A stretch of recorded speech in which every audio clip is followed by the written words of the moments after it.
lo audiovisual está copado por lo angloparlante y bueno, es una realidad que yo creo que tenemos todos los hispanoparlantes tratar de romper el prejuicio. Por eso fuimos nominados al Oscar, al Globo y al BAFTA y no nos dio ninguno de los 3 premios. ¿Por qué?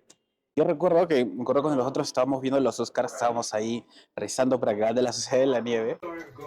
La Sociedad de la Nieve. Zone interest. Zone of interest. Advertíamos cuando hablábamos con los votantes, es que no la habían visto. O sea, el prejuicio llega a tal punto que no la ven.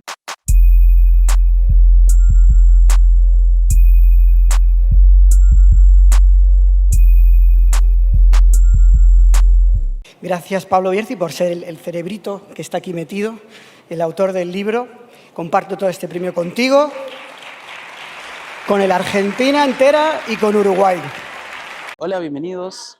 Estamos en una nueva entrevista de La Cinestación y hoy me encuentro con, bueno, de verdad que estoy emocionado porque ni en mis mejores años me imaginé estar al lado del escritor, de la persona que inspiró a Bayona a rodar La Sociedad de la Nieve. Y no solo eso, sino el amigo de las víctimas y los sobrevivientes que estuvieron en la tragedia del Milagro de los Andes, que vivió con ellos toda su vida y que compartió esta historia tan bonita, ¿no? Bienvenido, Pablo.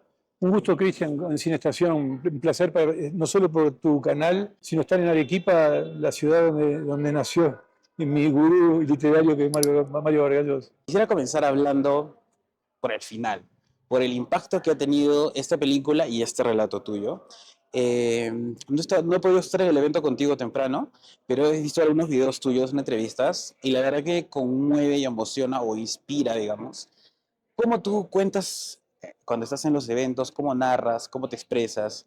¿Cómo tienes ese cariño y ese cuidado y ese respeto por las familias? Y es interesante cómo eso, más la pasión de Bayona, más todo el equipo de producción llegaron a hacer esta película y el impacto que ha tenido, como te comentaba, que realmente ha sido impresionante. Nosotros desde La Cinestación, al ser una página que está constantemente monitoreando las redes, monitoreando esto, realmente publicábamos algo de La Sociedad de la Nieve viral. Es más, nuestro post más visto en Twitter, que ahora se llama X, es de La Sociedad de la Nieve, que tiene millones de reproducciones. Y ese impacto a mí se me hace increíble, ¿no? Porque normalmente las películas que se hacen virales no siempre son películas, como decirte, profundas, que narran algo histórico. Son películas de repente un poco más comerciales, tú me entiendes. Entonces yo quería preguntarte, ¿cómo te sientes con este impacto? ¿Lo soñaste desde tu posición? ¿Cómo lo vives hasta ahora? Te tengo que confesar la verdad, porque si lo puedes preguntar a Bayona, de quien soy amigo, lo conozco desde 2011, y te va a decir lo mismo. Yo siempre le dije que esta película iba a provocar una onda. Le dije siempre. Y él me decía, ¿por qué? Va a provocar una onda. Cuando empezamos a trabajar en la película en el 2016, porque no solo está basada en este libro, que es un libro coral de Pablo con los sobrevivientes, sino que soy productor asociado de la película y trabajé en el desarrollo del guión, aparezco como desarrollo del guión. Y él me dijo, ¿y por qué la onda? Porque yo conocía el impacto de la historia y conocía el impacto de la cabeza de Bayona. Cómo él conectó con lo más sensible de esta historia. Lo que no imaginábamos, Cristian, es que iba a provocar un tsunami. Y lo que no imaginábamos tampoco, eso sí, yo siempre fui más optimista. Bayona preguntaba, ¿vamos a estar nominados al Oscar? ¿España nos va a elegir? Sí. Y yo aposté, sí. ¿Íbamos a estar nominados al Globo de Oro? Sí. ¿Vamos a estar nominados a los BAFTA? Sí. ¿Al Oscar? Sí. Después perdimos por el español, mi opinión. Perdimos porque hay un prejuicio contra el español. Pero yo lo que creo es que lo sorprendente, porque para mí era obvio que iba a provocar una onda, lo sorprendente del tsunami de los 250 millones de espectadores son los jóvenes.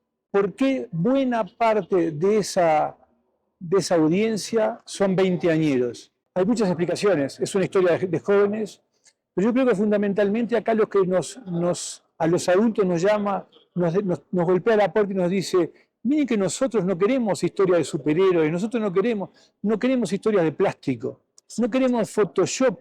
Si me muestran una historia real, cruda, pero que tenga una tragedia que tenga esperanza, yo quiero estar ahí. Una historia donde se promueva la fraternidad, yo quiero estar ahí. Yo creo que esa es la enseñanza y lo que no imaginábamos de la juventud. Lo otro lo imaginábamos, yo creí que iba a ser una onda, pero no de los veinteañeros. No, eso. Y eso que mencionas, yo también te lo recalco, yo lo he visto porque muchos de los comentarios que veían en los videos o en los posts eran de gente de esa edad o de cualquier edad que decía, ¿no? A partir de esto me he empezado a leer toda la historia, todos los libros, he averiguado la historia de todos los sobrevivientes, de todos, y es increíble cómo la gente se introduce al mundo del cine, al mundo de la literatura, y el impacto no solo es por lo que pasó, sino que ya va más allá de la vida de las personas, y eso me parece que es muy importante.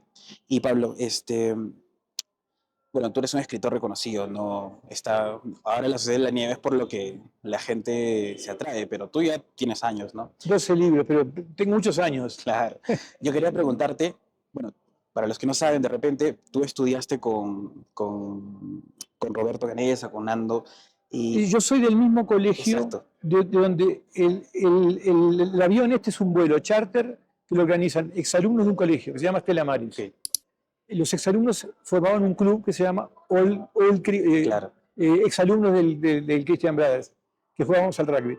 Yo soy de ese colegio y de ese club, y de la misma edad, de porque la yo era misma compañero edad, de clase y amigo, hasta ayer que nos escribimos, hasta ayer, hasta hoy, de Nando Parrado y de uno de los chicos que murió. claro, Y conozco a todos porque como éramos la edad intermedia, ahí había chicos de 19 a 26, nosotros teníamos 22. Sí, los conocí a todos. Es una coincidencia, por supuesto que no es ningún mérito haber escrito un libro tan trágico, pero la coincidencia hizo de que yo fuera parte de ese mundo y que no viajé en el avión. No me morí, ni tampoco soy sobreviviente, estoy como afuera del avión, estoy en la cercanía. Y siempre desde que ocurrió esto yo tuve la sensación de que había que contar la historia desde la cercanía. así es, Hubo una buena película, Viven, pero estaba hecha, ni siquiera mencionan al Uruguay, está hecha por Disney en el año 93.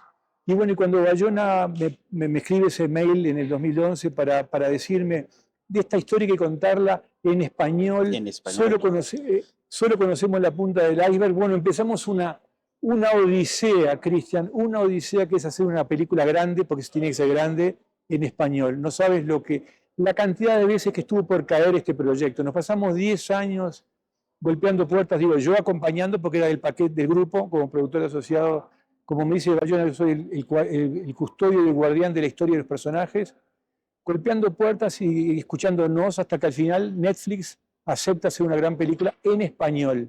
No solo en español, sino en uruguayo. claro, Y lo increíble del español, Cristian, que para ti que tienes un portal de cine, es que el español es la lengua de las emociones, es la lengua del corazón, la lengua de los matices. Es una lengua con muchos más matices que el inglés. No obstante, lo audiovisual está copado por lo angloparlante y bueno, es una realidad que yo creo que tenemos todos los hispanoparlantes, y te estoy incluyendo, Cristian, tratar de romper el prejuicio. el Por eso prejuicio. fuimos nominados al Oscar, al Globo y al BAFTA y no nos dio ninguno de los 3 premios. ¿Por qué? Eso es muy cierto. Mira, me acuerdo cuando nosotros estábamos viendo los Oscars, estábamos ahí rezando para que gane la Sociedad de la Nieve. Yo sé que esto es de la Sociedad de la Nieve. Aunque no creo. La Sociedad de la Nieve. Zone of Interest. Bueno, no es la Sociedad de la Nieve. Pero igual la Zone of Interest es increíble y muy bien merecido, ¿sí o no? Sí, la zona de interés, la película de terror del año, la verdad. Miren la gente. Pero de lo verdad. lloran los fans de Enzo Borini, y lo llora Argentina, lo llora Uruguay, lo llora... Lo llora toda Sudamérica, toda Latinoamérica, ni modo. Yo estaba ahí en el Dolby Theater, con Bayona al lado, y Enzo Borinicic y las dos productoras. Sí. Sí. Yo recuerdo, me vino a la mente en ese momento y también a unos colegas, las palabras que hace unos años el cineasta Bong Joon-ho, que es el director de Parásitos, dio Sí. su discurso cuando ganó el Oscar, ¿no? Que Ah. habló de la barrera de los subtítulos, Claro, que eso, pues, sobre todo el Hollywood, sí. lo tiene, pues, no lo supera, No lo supera. no le gusta ver los Sí. subtítulos, ¿no? Y es interesante cómo a nosotros sí nos tenemos que ver la película de subtítulos porque, bueno, está en inglés, ¿no? Pero eso de que hablas de los subtítulos es muy importante y yo creo, igual que tú, y que mucha gente coincide de que ustedes han aportado un grano de arena muy grande para romper esto, ¿no? Para el español, El español. pero no, es como que, viste, cuando en los siglos pasados, para entrar a las minas que iban con un gorrión para ver el gorrión cuando había oxígeno y cuando el gorrión se moría. Nosotros llegamos muy profundo en la gruta, en la mina, pero el gorrión se murió. Y lo que advertimos nosotros, porque yo participé del lobby que hubo que hacer en Londres particularmente y en Los Ángeles para los 3 premios, el Globo de Oro, el Oscar y que estábamos nominados, y el BAFTA.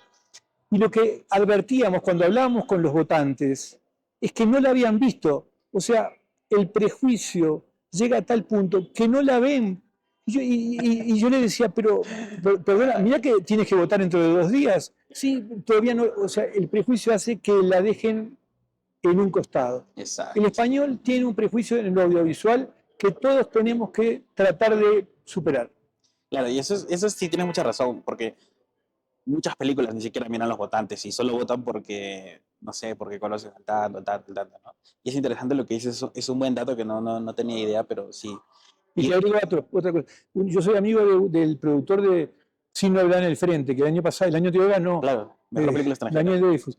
Que el año anterior ganó el Oscar a Mejor Película Internacional, ganó varios Oscars. Varios. Y él estuvo en mi casa ahora en el verano que se votara el Oscar y me dice, no, Pablo, a usted le va a pasar a suceder lo mismo que a nosotros, que la película es en alemán. Y yo, no te confundas, Daniel, el alemán está bien visto. Sí. El Mira, español está mal visto. es totalmente lo que yo no pensaría eso. Yo diría, alemán, pocos lo hablan, mejor No, no. español. Mira tú. Está bien visto, el español está mal visto. ¿Por qué?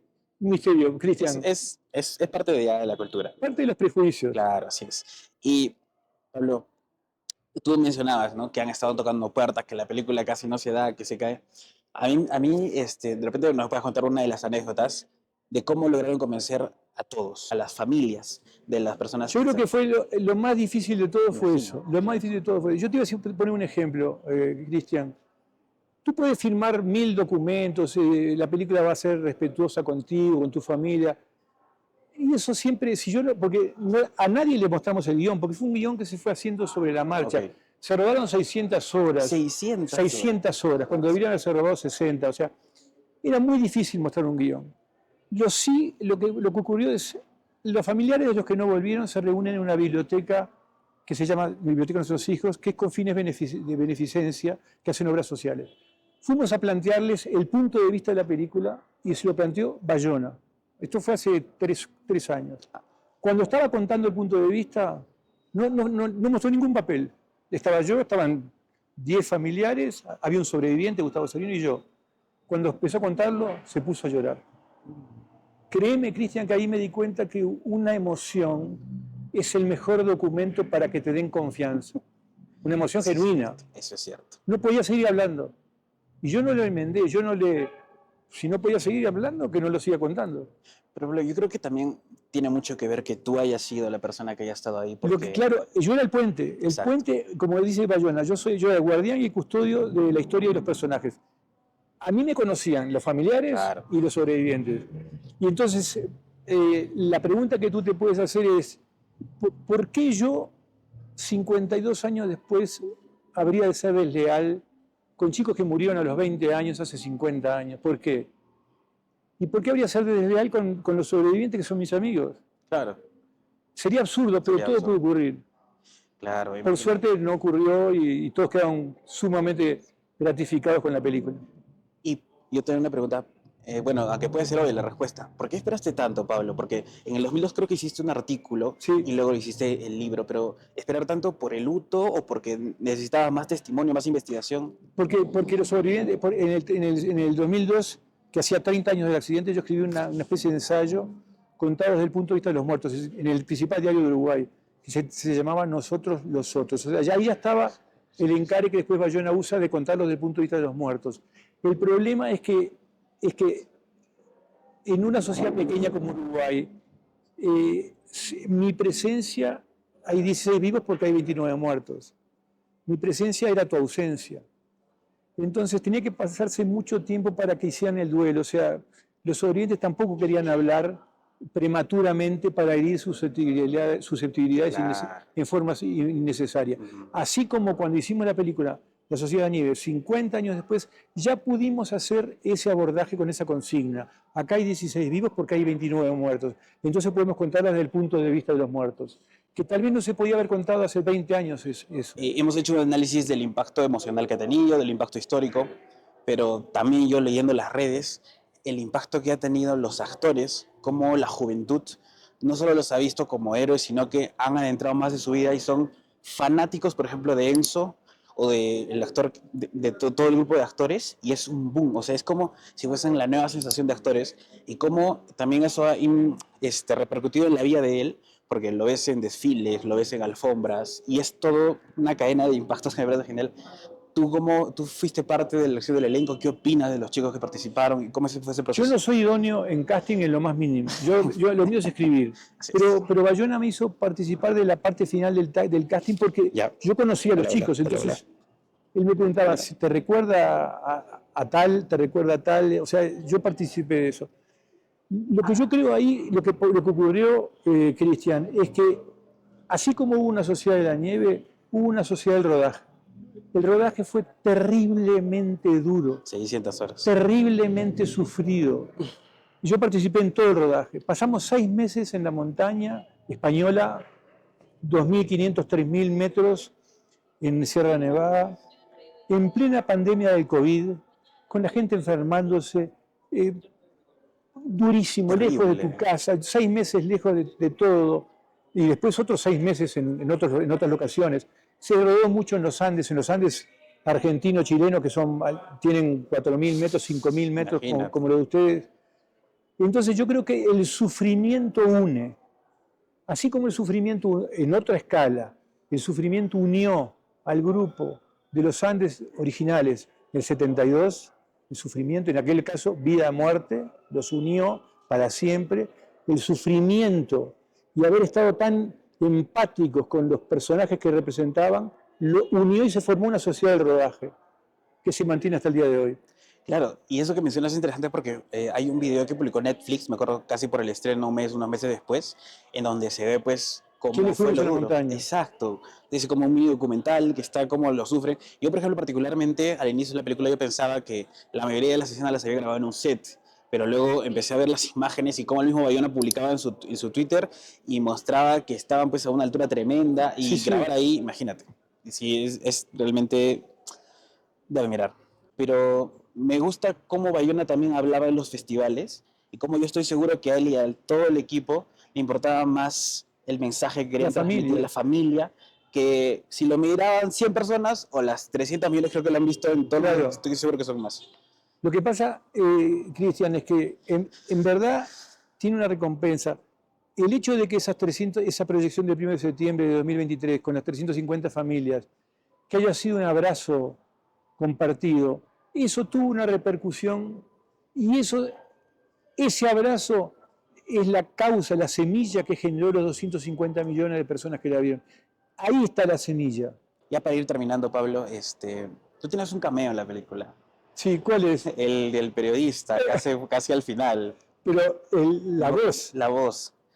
Lo estaba leyendo ahí en Fox Facts, volví a ver la película. Ahí está, dije, ese es. Hay un cameo, en verdad hay una versión más extendida que estoy. Y en la otra solo estás con el. La voz. Sí. Y bueno, ¿de quién fue la idea? De Bayona. De Bayona. Sí, es que. Me obligó de todas maneras que yo tenía que hacer el cameo. Ese cameo era inevitable. Inevitable. Es que los cineastas tienen eso, ¿no? De hacer esos guiños. Sí, Puso sí. también a otro de los. A Nando Parada, Claro. a Roberto Canesa, Y eso es bonito porque la gente empieza a hablar de eso. Y dice, oye, Totalmente. qué homenaje. Carlos Es un homenaje Páez, sí, también. sin duda. Yo escuché alguna vez que mencionaste esto. Los héroes de los Andes fueron precursores de la normalización de la donación de órganos, ¿no? Y lo mencionas, no te has ido, pero he visto que lo has mencionado. ¿Cómo puedes explicarnos esto con respecto a un poco la polémica que se generó, la religión, la no religión y todo este blog? ¿Cómo podrías explicarnos, resumiéndonos un poco? Yo creo que la mejor explicación está en que ellos rompieron un tabú, Okay. que es la necrofagia, con Sí, el sí. pacto de entrega mutua que está documentado en una carta, como te decía hoy. Cuando ellos llegan a Chile, hay 6 días, del 22 al 28, que van a Uruguay, donde la prensa sensacionalista se encarniza con ellos. Que Dios los perdone. Muy mal. Pero cuando ellos llegan a Uruguay, en una conferencia de prensa, lo cuentan al mundo, a la prensa del mundo, el mundo lo acepta. O sea, el mundo acepta que en una situación como esta, yo pueda decirte a ti, Cristian, si mi cuerpo sirve para ti, úsalo. En el año 72, la donación de órganos no existía. Claro. El concepto vivo no existía. Entonces, por supuesto que esto adelantó el proceso de que normalicemos la donación de órganos. O sea, este hecho que es mundial, que se han hecho un montón de películas, normaliza algo que ayudó a la medicina posterior. ¿A quién conoces hoy que está en contra de la donación de órganos? Casi no hay nadie. Hay, pero son pocos. Cada vez se extiende más ese dar. Vivo en otro. Yo llego hasta acá, pero tú puedes seguir por mí. Es más, por ejemplo, acá en Perú, si no me equivoco, espero no equivocarme, ya por default te sale sí a la donación y si tú en tienes Uruguay un es problema, igual. haces el trámite. En Uruguay es igual. Entonces me imagino que es una ya ley mundial, ¿no? Y creo que el principio de todo esto, si no está en los Andes, está cerca. Yo creo que sí. Yo creo que sí, porque a veces las películas, los hechos, los libros, los textos, los acontecimientos, esta es parte de la historia de la humanidad. Exactamente. Y de alguna forma influye en todo lo que pasa, ¿no? Bueno, Pablo, ha sido un placer poder conversar contigo.